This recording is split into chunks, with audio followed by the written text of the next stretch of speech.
क्या थी बाबा साहेब की वो चेतावनी जिसे संविधान सभा में जिसने भी सुना सुनते ही रह गया। बाबा साहेब के मुंह से निकली वो कौन सी बातें थीं जिसने सभी को हतप्रभ कर दिया। संविधान सभा में बाबा साहेब ने ऐसा क्या कहा जिसका जिक्र संविधान को जानने और समझने वाले आज भी करते हैं।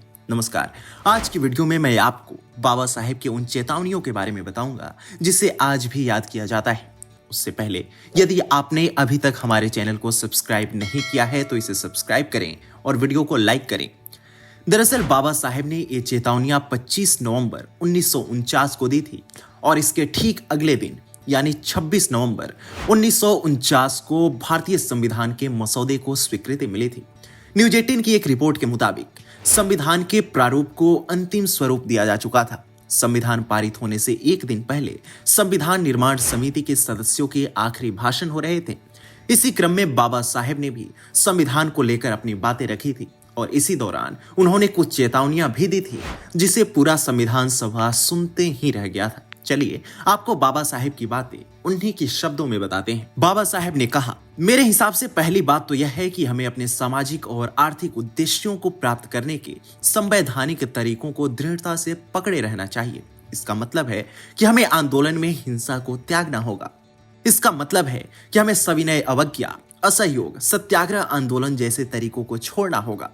जब आर्थिक और सामाजिक उद्देश्यों को प्राप्त करने के लिए संवैधानिक तरीकों के लिए कोई रास्ता नहीं बचा था, तब तो ऐसे असंवैधानिक तरीकों का एक औचित्य भी था। मगर जहां संवैधानिक तरीके खुले हुए हैं, वहां इन असंवैधानिक तरीकों का कोई औचित्य नहीं है। ये तरीके अराजकता के विवेचना के अलावा और कुछ नहीं है। जितनी जल्दी इन्हें छोड़ दिया जाए हमारे लिए उतना ही अच्छा है।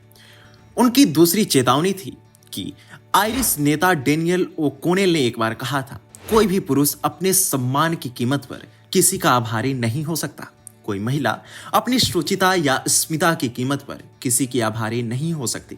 कोई राष्ट्र अपनी स्वतंत्रता की कीमत पर किसी का आभारी नहीं हो सकता। किसी भी अन्य देश की तुलना में भारत के मामले में ओ'कोनेल की यह चेतावनी कहीं अधिक अहमियत रखती है। दरअसल दुनिया के अन्य देशों की तुलना में भारत में भक्ति या महानायकों की पूजा का अपना महत्व है।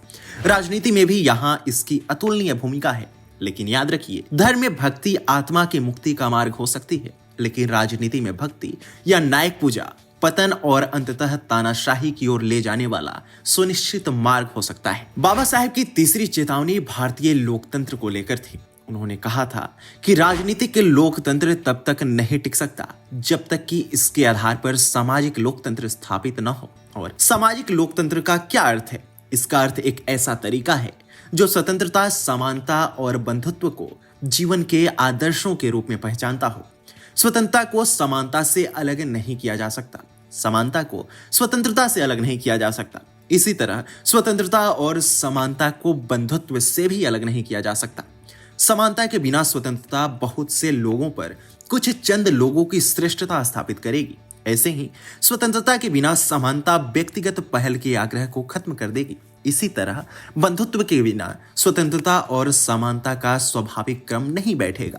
आज के समय में बाबा साहेब की ये चेतावनियां प्रासंगिक हो गई हैं।